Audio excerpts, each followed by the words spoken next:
Hello, everyone. Welcome again. I hope you're well.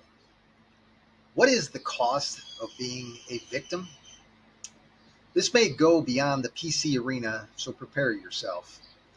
Far too many people have slipped into a situation in which they are the victim, in many cases unknowingly. It's fairly easy to fall into a subconscious habit if that habit is repeated ceaselessly, as it is in the media in all its forms. I don't exclude myself. We all have received conditioning, and in this day and age, the amount of programming is staggering. Add the addiction to compromised devices, compromised processes, compromised institutions, compromised information.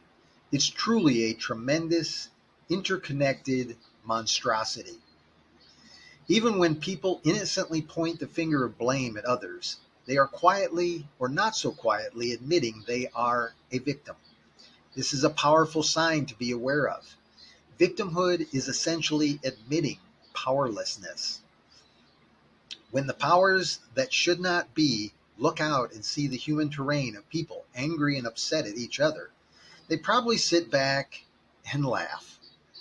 The masses are unknowingly demonstrating their admission to powerlessness, right where they are conditioned to be.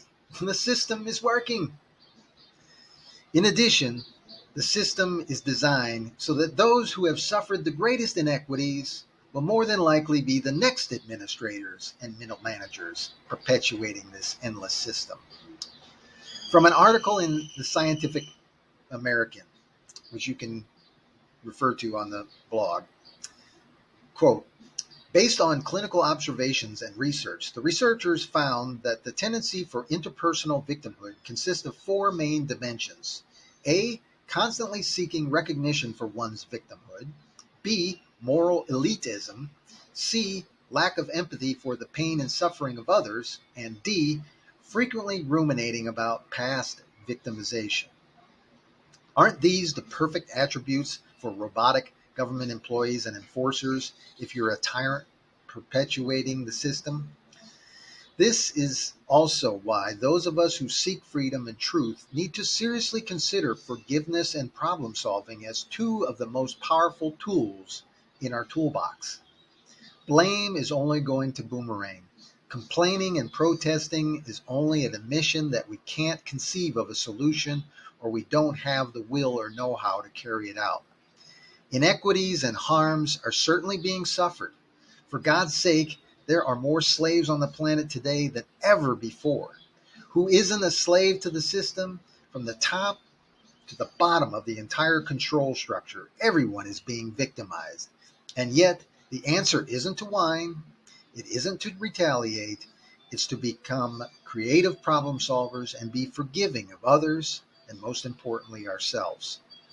The game that makes everyone a loser has been going on for a very long time, but it's never too soon to stop playing. In the streets or in the hood, the game is described as the pimps, the hoes, and the tricks. In the executive boardrooms, the game is the exploiters, the exploited, and the enablers. It's the same game from top to bottom. The question each participant needs to ask themselves and each other is, do you really need to be a part of this game? Is this the only way to exist in the world?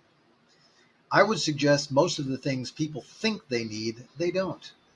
The things they've given away freely to pursue those things, are most likely the truly important things that will restore their quality of life and compassion for themselves and others that deep down inside they are desiring. People desperately want to be loved. If they can't get love, they'll settle for approval. If they can't get approval, they'll seek attention.